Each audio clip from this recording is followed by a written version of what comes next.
first ever factory outlet, Chandanagar, Mukunda Jewelers, opening soon. No making charges.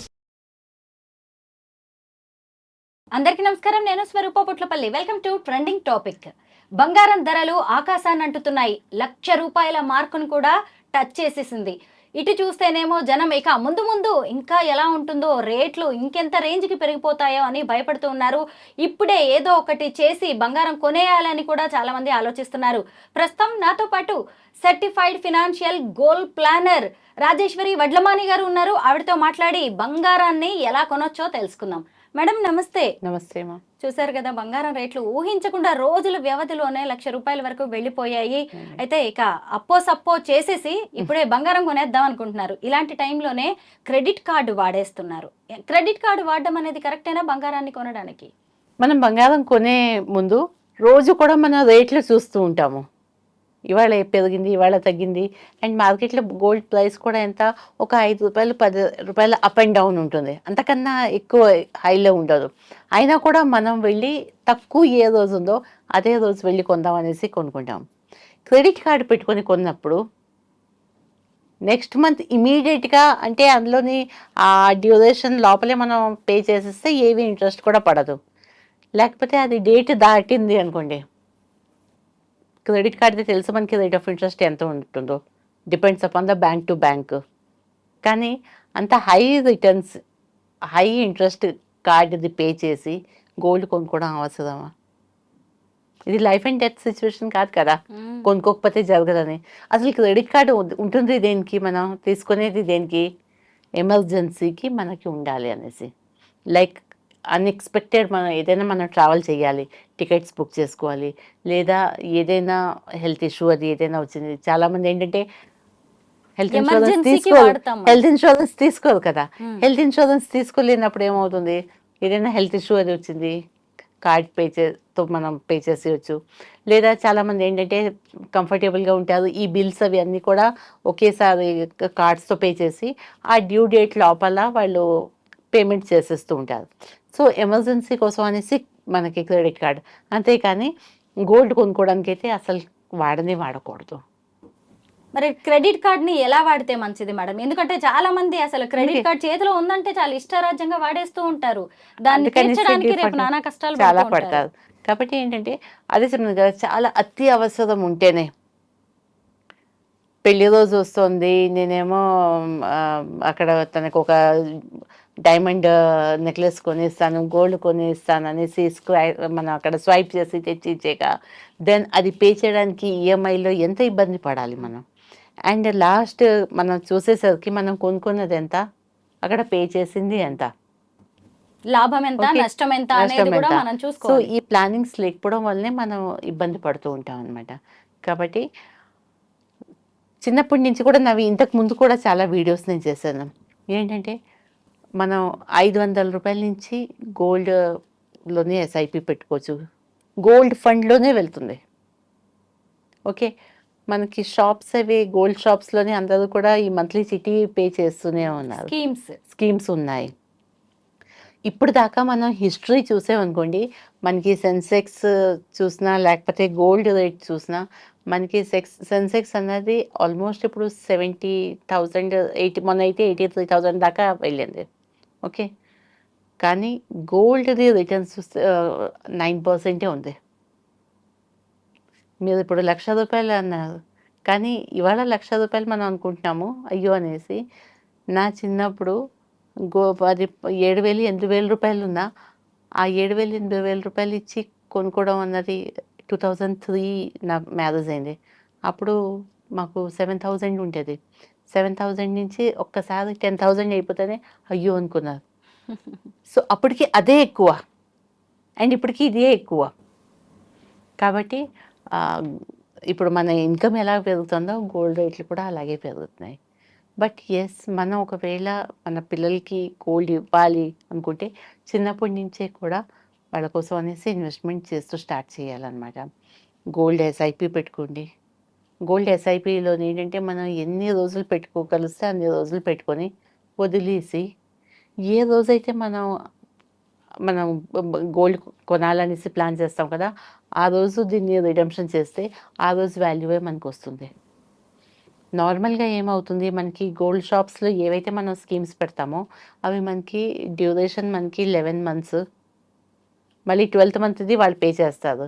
లేదా ఇంకా ఎవరైనా 5 ఇయర్స్వి పెడుతున్నారు. నాకు తెలిసి 5 ఇయర్స్ స్కీమ్ అయితే ఏ షాప్ వాళ్ళు కూడా ఇవ్వట్లేదు. 11 మంత్స్ ఇచ్చి 12 మంత్సే పే చేయడానికి ఒక 1 మంత్ది వాళ్ళు పే చేస్తారు. వాళ్ళు మనం స్కీమ్ కట్టాము కదా అనేసి ఇంకా మా ఎక్స్ట్రా డబ్బులు మనం వేసుకొని మనకి అక్కర్లేకపోయినా కూడా ఏదో ఒక వస్తువు కొని తెచ్చేసుకుంటాము. తెచ్చుకున్నాక పిల్లలు పెద్దవాళ్ళు అయినప్పుడు ఈ డిజైన్స్ కాస్త ఓల్డ్ అయిపోతాయి. వాళ్ళేమో మేము ఇది వేసుకోమంటారు. స్కీమ్‌లో పెట్టినప్పుడు వాళ్ళేమో మనకి రా గోల్డ్ ఇవ్వట్లేదు. బిస్కెట్‌లు అవి ఇవ్వరు. ఏదో ఒకటి ఆర్నమెంటే మనం తీసుకోవాలి.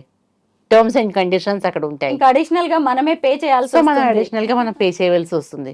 మనం ఒక 2 మంత్స్ తీసుకోలేకపోతే మనకి కాల్స్ వస్తూ ఉంటాయి. మీది చీటీ మెచ్యూర్ అయింది, రండి తీసుకోండి అనేసి. సో ఇవన్నీ కూడా చాలా టెక్నికల్ అందులో ప్రాబ్లమ్స్ వస్తాయి. ఇలాంటివన్నీ కాకుండా మీరు గోల్డ్ ఈటీఎఫ్స్ మీరు ఇన్వెస్ట్మెంట్ చేసుకోండి. ఉన్నప్పుడల్లా కూడా వేసుకుంటూ ఉండండి. కావాల్సినప్పుడు తీసుకోండి. మీకు కావాల్సినప్పుడు తీసుకోండి. ఎదురుకుండా వాళ్ళు ప్రెషర్ చేసినప్పుడు కాదు. అండ్ మీకు అడిషనల్ మీ దగ్గర నుంచి డబ్బులు కూడా పడవు. ఎందుకంటే మనం పే చేయకుండా వదిలేసినా కూడా ఏ రోజైతే తీసుకుంటామో ఆ రోజు ఏదైతే మనది గోల్డ్ ప్రైస్ ఉందో దానికి మనకి క్యాష్ ఇచ్చేస్తారు. మనం తీసుకొని వెళ్ళి కొనుక్కోవచ్చు. సో కాబట్టి హడావిడి పడి అప్పులు చేసి క్రెడిట్ కార్డులు పెట్టేసుకొని జీరో ఇంట్రెస్ట్ అంటే ఇప్పుడు సపోజ్ మీరు ఒక ఆర్నమెంట్ కొనుక్కుంటున్నారు.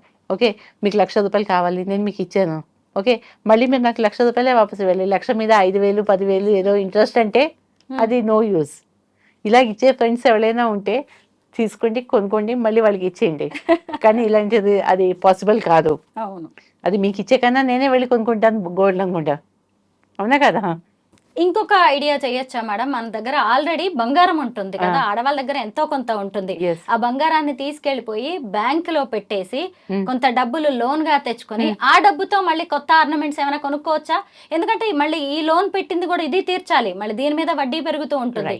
నెలకింత దొరికినంతగా మనం అప్పు తీర్చుకుంటూ వెళ్ళొచ్చు. That is also one good ఇదనమాట. అంటే మనం లాకర్లు పెట్టుకుంటాం కదా, లాకర్లు పెట్టినప్పుడు మన ఏదో ఒకటి సెక్యూరిటీ అక్కడ డిపాజిట్ చేయాలి. 2 lakhs, 5 lakhs. పైగా మంత్లీ ఇయర్లీ మనమే అండ్ పే చేయాలి. దానిది ఏదైతే ఇంట్రెస్ట్ ఉంటుందో మనకి వాళ్ళు ఇవ్వరు. అది ఫిక్స్ అయిపోయి ఉంటుంది. And bank is not responsible for our things. But అదే గోల్డ్ని మనం గోల్డ్ లోన్ పెట్టామనుకోండి, గోల్డ్ లోన్ పెట్టుకొని మీరు కావాల్సింది ఆ అమౌంట్ వచ్చిందని మీరు ఆ అమౌంట్ ఎక్కడైనా ఇన్వెస్ట్ చేసి ఇంట్రెస్ట్ అయినా తీసుకోండి, లేదా మళ్ళీ మీరు గోల్డ్ కొనుక్కొని బట్ మేక్ ష్యూర్ ఇక్కడ పేయింగ్ కెపాసిటీ మీది ఈజీగా ఉండాలి. ఉన్నది అంటే ఇది ఏంటంటే మనకి క్రెడిట్ కార్డ్ కన్నా తక్కువ రేట్ ఆఫ్ ఇంట్రెస్ట్.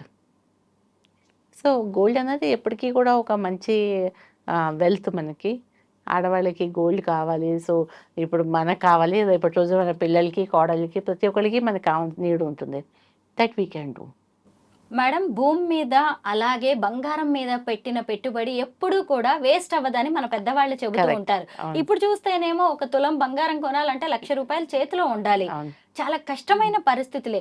మరి ఈ టైంలో అసలు బంగారం కొనొచ్చా, లేదంటే కొద్ది రోజులు వెయిట్ చేయడం మంచిదా? అంటే అదే చెప్తున్నా కదా, ముందుగా ప్లానింగ్ లేని వాళ్ళు ఇప్పుడు పిల్లలకి పెళ్ళిళ్ళు కుదరాయి, సో ఏదో ఒకటి నామినల్ పెట్టాలి కదా.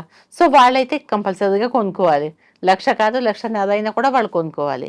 బట్ ఎస్, నా పిల్లలకి ఇంకా ఒక 5 సంవత్సరాలు, 10 సంవత్సరాలు, 15 సంవత్సరాలు ఉన్నది, సో నాకు ఇప్పుడే గోల్డ్ అక్కర్లేదు అని అనుకున్న వాళ్ళు ఇప్పటి నుంచి గోల్డ్ మీద సేవింగ్ ఇన్వెస్ట్మెంట్ స్టార్ట్ చేయండి. మీ దగ్గర ₹1,00,000 ఉండి ₹1,00,000తో నేను గోల్డ్ కొనేసుకుంటాను అనే కన్నా ₹1,00,000 ఇన్వెస్ట్ చేసుకొని ఒక 5 సంవత్సరాల్లో కనీసం అది 2.5-3 లక్షలు అవుతుంది కదా. బంగారం రేటు కూడా పెరుగుతుంది కాబట్టి అందుకని అప్పటికప్పుడే ఈ బంగారం రేట్ కూడా పెరుగుతుంది కాబట్టి మనం చేసిన ఇన్వెస్ట్మెంట్ను ఆ బంగారం కాస్ట్ ఎప్పుడు కూడా పెరుగుతాయి కదా. అప్పుడే కావాల్సింది మీరు ఏది నచ్చిందో లేటెస్ట్ డిజైన్ తీసుకోండి. చాలా మంది బంగారాన్ని ఆర్నమెంట్స్ రూపంలోనే చూస్తారు. అంటే ఆభరణాలు గానీ అలంకరణకే వాడుకుంటాం అనుకుంటారు. కానీ దాన్ని ఒక ఇన్వెస్ట్మెంట్ గా మార్చుకోవచ్చు అనే ఐడియా చాలా తక్కువ మందికి ఉంటుంది. లేదండి, ఇన్వెస్ట్మెంట్ కోసం అనేసి కొనేసుకుంటారు, గోల్డ్ ఇన్వెస్ట్మెంట్ అనేసి అనుకుంటారు. కానీ ఎంతమంది అవసరం ఉన్నప్పుడు గోల్డ్ని తీసుకెళ్ళి అమ్ముకుంటారు. గోల్డ్ లోన్ అన్నారు కదా, గోల్డ్ లోన్ అన్నది బెస్ట్ ఆప్షన్, చాలా మంది చేస్తున్నారు. ఎందుకంటే అది ఈజీగా వస్తుంది. మీకు ఏ బ్యాంక్లోనైనా తీసుకొని మనం వెళ్ళి గోల్డ్ లోన్కి అప్లై చేస్తే మనకి అర్ధ గంటలోనే, మనకి హాఫ్ అన్ అవర్లోనే మనకి వచ్చేస్తాయి మనీ మన అకౌంట్లోని. అండ్ దాన్ని మంత్లీ మనం ఇంట్రెస్ట్ పే చేసుకోవచ్చు. ఒక సర్టెన్ మనకి డ్యూరేషన్ ఉంటుంది, మళ్ళీ కావాలంటే రెన్యూవల్ చేసుకోవచ్చు. In that way gold is really good investment. Easy liquidity ఉంటుంది అండ్ మనం సేల్ చేసేసుకోకర్లేదు. షార్ట్ టైంకి ఉంది కాబట్టి మనం అక్కడ పెట్టుకొని మనం అమౌంట్ తీసుకొని రావచ్చు. అండ్ బ్యాంక్స్ ఏంటంటే గోల్డ్ లోన్కి రేట్ ఆఫ్ ఇంట్రెస్ట్ కూడా చాలా తక్కువ తీసుకుంటున్నారు. మంత్లీ మనం వాళ్ళకి పే చేస్తే కొన్ని బ్యాంక్స్కి 6 monthsలో పే చేయవలసి వస్తుంది, కొన్ని బ్యాంక్స్కి మనం మంత్లీ కూడా పే చేసుకోవచ్చు. అండ్ మనం ఎక్స్ట్రా ఏవైతే అమౌంట్ పే చేస్తామో మనకి అక్కడ ఇంట్రెస్ట్ తగ్గుతుంది. So in that point of view it's good investment.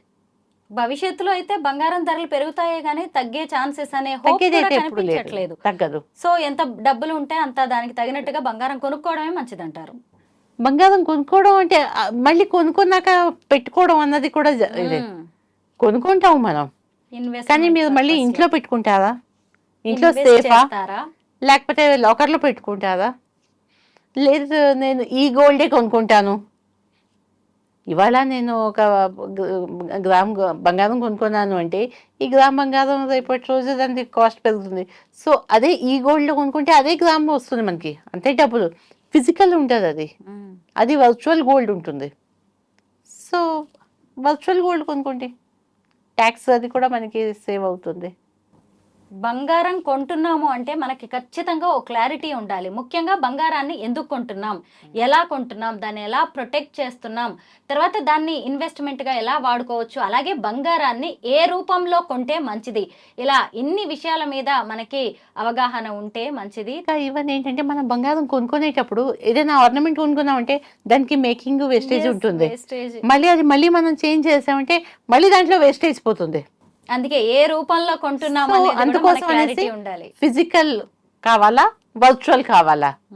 Physical అంటే ఇమీడియట్ నీడ్ అయితే గో ఫర్ ఫిజికల్, ఫ్యూచర్ కోసం అంటే గో ఫర్ వర్చువల్. ఎస్, అవును. ఇప్పటికిప్పుడే కావాలి, మన ఇళ్లలో ఫంక్షన్, లేదంటే ఎవరికైనా మనం గిఫ్ట్ గా ఇవ్వాల్సి ఉంటుంది, లేదంటే మన ఆడపిల్లలకే పెట్టాల్సి ఉంటుంది. ఇలాంటి టైంలో మనం ఆర్నమెంట్ గా తీసుకోవడం మంచిది కాదు. దాన్ని ఒక ఇన్వెస్ట్మెంట్ రూపంలో అన్నప్పుడు బంగారపు కడ్డీల్లాగా కావచ్చు, లేదంటే ఇప్పుడు మనకి బాండ్స్ కూడా వస్తున్నాయి, గోల్డ్ బాండ్స్ లో కొనుక్కోవడం కూడా మంచిది. చాలా మంది అంటే కాయిన్స్ కూడా కొని పెట్టేసుకుంటారు, అది కూడా చాలా మంచి idea. Thank you so much ma'am.